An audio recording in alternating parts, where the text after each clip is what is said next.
Welcome to AAU Teen Talk TV. You're watching Conversations with Verdel Jones, and I'm your host, Verdel Jones. This show is dedicated to providing you with concrete, relevant, timely information, educating you on what matters. Today we have a great show. We're going to be talking about the school-to-prison pipeline. Oftentimes you might hear that expression but not fully understand the grasp of it and what it actually means. So we have two great guests here this afternoon to kind of discuss that topic. So remember, in the words of Maya Angelou, when you learn, teach, and when you get, give. Welcome to Conversations with Verdel Jones.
Welcome. You are watching AAU Conversations with Verdel Jones.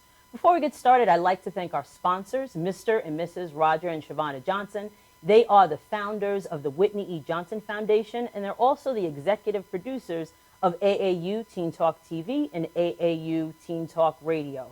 So we would like to thank them. They're also the founders of the AAU Youth Magazine, and AAU stands for All About Us, and that's what it's about here at AAU Teen Talk. So for more information, you can go to their website, which is aaum.com, and be sure to order your youth magazine today. So I just want to jump right in and get started with our topic. But before we do that, I'll introduce who we have in our studio.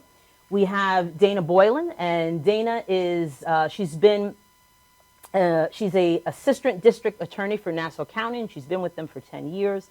And currently she's the Director of Community Reentry Initiatives and Youth Development Programming. So we are very excited to have her here to talk about this topic. And we're also excited to have Corey Pegues here as well. Corey is a 20-year veteran of the New York City Police Department. He rose through the ranks in the police department and retired as a top-level executive in that department. Corey is also a new author. His book is set to release in May 2016. And it's called Once a Cop. And we're going to talk a little bit about that as well. So be sure you order that on Amazon.com today. You can pre-order that. So I want to welcome both of them to the show this afternoon. Thanks for having me. Thank you. Okay. So again, I wanted to jump right in. Before we actually start the discussion, though, I did want to show a graphic that kind of explains the topic that we're going to be talking about. So it's the school-to-prison pipeline, and there's just some statistics on here that I think we should be aware of. School disciplinary policies disproportionately affect Black students.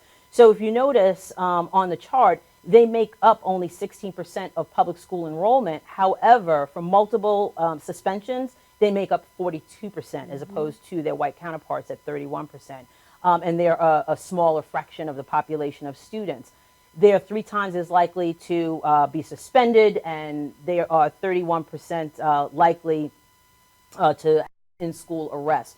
So I just wanted to flash it on the screen so we can get some context and realize that students of color are disproportionately affected by the school-to-prison pipeline.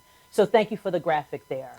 We're going to start with Dana, bring her into the conversation, and I want our viewers to kind of get an understanding of what is the school-to-prison pipeline. What does that mean? Thank you, Verdel.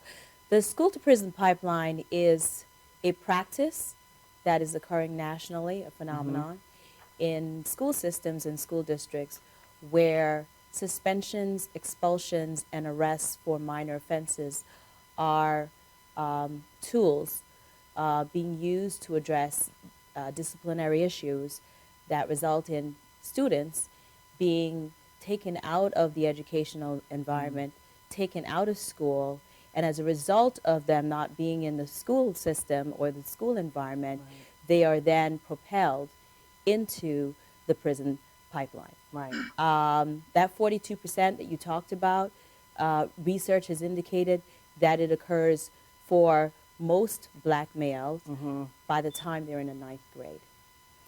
And so if they're now taken from the educational environment into the pipeline, they go into that pipeline undereducated. And research has shown that they come out of the prison pipeline similarly undereducated, often without a GED or a high school diploma. Right, having those skills. So that playing field is not level in those instances, of course. Yes. So, Corey, as a police officer, how did you kind of see that manifest itself with our youth? Like we know what the statistics are, we know, and we're going to talk about the perception of our students as well. We know that they're disproportionately affected in the school system, but how does that kind of translate when you're talking about a large police force like the New York City Police Department? How does that manifest itself with youth? Well, first of all, thanks for having me on this show. I've been dying to get on this show with Verdel Speaks. I finally made it, Mama. I made it. I'm here. Okay, listen, this is a very serious problem in a black community, and policing are a very, very vital part to this. Yeah. So you have to make sure, as not only police commanders, all the way down to the lowly police officer, you got to understand, like, police department is the gatekeepers of the criminal justice system, meaning we start the process. So you can have a blanket statement and just start rounding people up, putting them in jail, but once they go to jail, it's going to carry with them for the rest of their lives. So you got to make sure that you have professional, educated police officers that's going to be able to go in to these schools when the school call you in, or assistant principal call you in and say, hey, these two kids had a fight. One has a black eye. Now you make a decision. Do you lock the kid up or not? Well, I know New York State law considers a black eye not an injury. So, you have to be educated on this stuff when you're going into these schools. Are you just going to have, again, the blanket statement where we're locking everybody up? I never have been an advocate for police in schools, even though I ran a violent precinct. I ran the second most violent precinct in the city, and I had cops assigned to the school because we had a very violent school. But the marching orders were, guys, go in there. I'm expecting you to make sure you go in there and do what's right. If you bring a child in here, child less than 16, obviously a child, you better make sure, because you're going to have to see me. Forget about the arrest number, because once they get into the precinct, I'm going to be talking to you. And that's what you need, that leadership. That's what it's about, because the marching orders and policing is top down. It's not bottom up. It's top down. Right. Thank you. One of the things that I was listening to, I know you have a new YouTube show, and I was listening to it, and the thing that I really like about what you're doing is you're giving individuals an inside view of what really goes on, and that's enlightening, because a lot of times we think that it's a certain we think something totally different than what it actually is. So I love that you bring that perspective, to the discussion. Dana, I just wanted to ask you quickly in reference to that school to prison pipeline.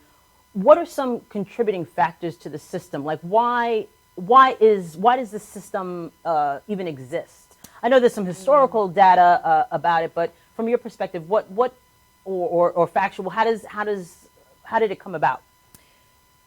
It would appear that this sort of phenomenon occurred in sort of like the post-Columbine era. Yeah. So it was a reaction to what happened in Columbine, and it sort of manifests itself by school districts taking on this approach that they have a zero tolerance to what would normally have been addressed in the past by the principals or the administrators or getting parental involvement, the community.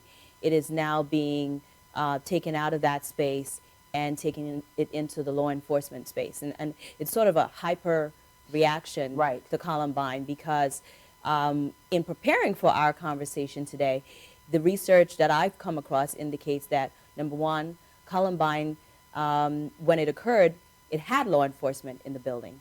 So really? yes, so Interesting. increased police presence, it begs the question of whether or not it's effective or necessary. Wow, that's interesting.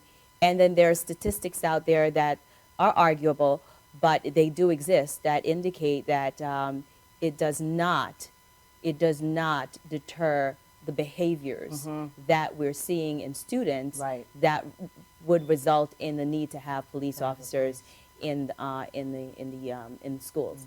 Now, I'm not suggesting that they don't need to be there, as the gentleman has indicated. You know, when you're in certain schools, there Right. might be a need for presence. However, are they trained? Right. How, are they trained to deal with teenagers? Teenagers are a subset of our population Right. with very unique issues Very- and concerns, right, absolutely. particularly developmental issues. Yes. Are they trained to deal with teenagers as they go through the changes that we know teenagers go through? Right. And I would argue that there's many are not, as we saw in South Carolina. Right. And we're going to talk about South Carolina also, but before, I'm just going to jump to Corey in reference to the training. You know, I know that you often talk about training and how the New York City Police Department, for example, has the training.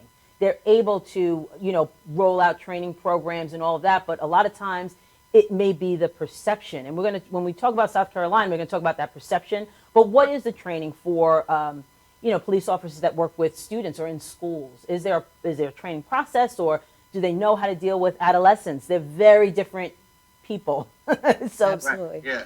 Well, you have to understand that policing, first of all, police actually consider, they're a host of professions. They're doctors. When you get injured, you got to come Right. fix them. They're domestic violence officers when, you know, it's a domestic incident. They're psychiatrists, psychologists. And this training is only like 6 months. Some departments is 3 months. These people go to schools and get master's degrees, and the cops get this information Right. in a short span of time. That's why what really makes police officers great, and I keep preaching, is cops with common sense. So the training is actually minimal. Okay. The training is minimal. Common sense is what comes into play a lot of the time with these police officers. Yeah, they get a little bit of training on how to deal with situations such as, you know, disabled child or out of control kid, Right. but it's not on a level of somebody that's trained. You got to think about when you go into these psych wards, these men and women are there with these people that's mentally disabled, and they're restraining them without a gun.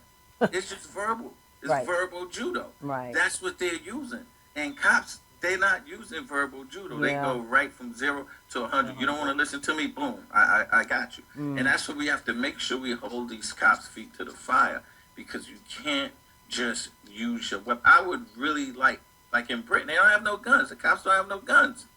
And they don't have a lot of crime. People pull guns out on the cops that don't have guns, and they disarm them. Right. Like, it's not rocket science to figure this stuff out. And a lot of policing is really talking to people and having common sense. That's what it is. Right.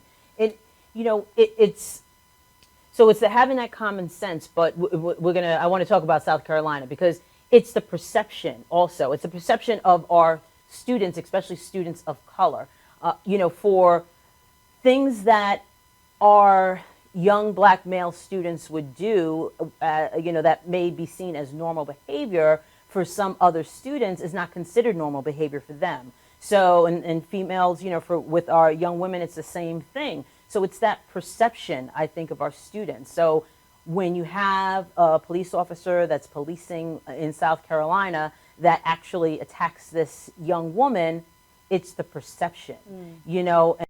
And, you know, so let's just get right into it. I mean, from your perspective, as far as, you know, being, you know, an assistant district attorney and working with youth in particular, what was the reaction from, you know, from that incident? Oh, I think that people are shocked, Right. appalled. I think if you're a parent, it's hard to reconcile what you saw on that film with what, you know, you are there to do. The fact is, it may very well be that a police officer is necessary in that school. It may very well be that a police presence is necessary. I question why it's necessary in the classroom. Right. I actually think it has a chilling effect on the educational process to have a police officer literally sitting in the classroom as you attempt to learn Right. in an environment where Intimidating. you are Yeah. there not just for academic growth, but really if we're doing it well, it's for other types of development. Right. How do you interact with your peers? How do you interact with authority? How do you learn how to be mindful of other people when you are on a cell phone and there's a rule that says you shouldn't Right, be you on shouldn't the be on cell it. phone? What are the school districts? So we talked about the police and training, but what resources are the school districts putting in place to help develop our teenagers beyond academics? It's absolutely needed. So the reaction is like everyone else. We're appalled and shocked. And on top of it, I think you have no choice but, and if I were a police officer, I would like to think I would be asking that of myself. Is this how I would like my child To be treated? treated. Right. Right. What would I do if my kid Right, and did it seems as if that situation. Now I don't know. I wasn't in the classroom. I don't know exactly what happened, but I did see what happened in the end, and the violent nature in which this police officer engaged her. So it does beg the question: what were the administrators in that school district or in that school doing? Were there mental health professionals to work with the child who may have had some issues? And Corey, from your perspective, if from this police officer, what would have been a better course of action for them to take? Yeah, well, first let me just say I had two reactions when I saw that. One, I was ashamed to have been a police officer. And anytime any of these incidents happen around the country, as a cop, you feel, as a good cop, I must point out, if you're a good cop, you're ashamed at all of these incidents that pop up. And my second reaction was I was an angry black father. Because if that was my child, it might have been a problem. Right. So I'm getting some bad feedback on here. Can you guys hear me? Yeah, we can hear you. We just hear a little commercial in the background. I don't know what that was. All right. So should I continue? Yeah, we're gonna. You know what? We're gonna have Dana pick that up. Just before we'll try to get Corey back. But we were talking about that perception of our students of color. Okay, it's gone. Okay. Well, let me just ask this question: How have you seen that in the legal system with our students, in that perception of our students, and how are they treated differently? Are they more targeted, I would say? Well, for the work I do, I don't really see a lot of students. Okay. We at the DA's office interact with the youth in a different space, mentoring and youth and outreach and gang outreach.